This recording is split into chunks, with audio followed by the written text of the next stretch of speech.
ஆண்டவன் கொடுத்த ஒரு அற்புதமான இலை. அது என்ன இலை தெரியுமா? மூலநோய் நீங்க. மூலநோய் அறுவை சிகிச்சைக்கு பின்பும் மீண்டும் வர வாய்ப்பு உண்டு. எந்த வகை மூலநோயாக இருந்தாலும் எங்கும் சாதாரணமாக காணப்படக்கூடிய துத்தி இலை பத்தி தான் பார்க்க போறோம். அந்த துத்தி இலைய நல்லா அலசி அதை எடுத்துக்கிட்டு துவரம்பருப்பு சேர்த்து வேக வைத்து கீரை சமைப்பது போல் செய்து தினசரி மதியம் சாப்பாட்டுடன் சாப்பிட வேண்டும். அல்லது மற்றொன்று, வெயில் காலத்தில் காலை மாலை துத்தி இலையை அரைத்து ஒரு நெல்லிக்காய் அளவு விழுங்கிவிட்டு மோர் குடிங்க.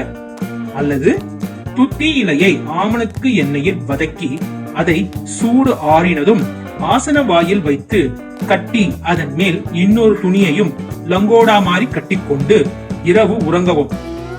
அடுத்து, காரமான உணர்வை தவிர்க்கவும்.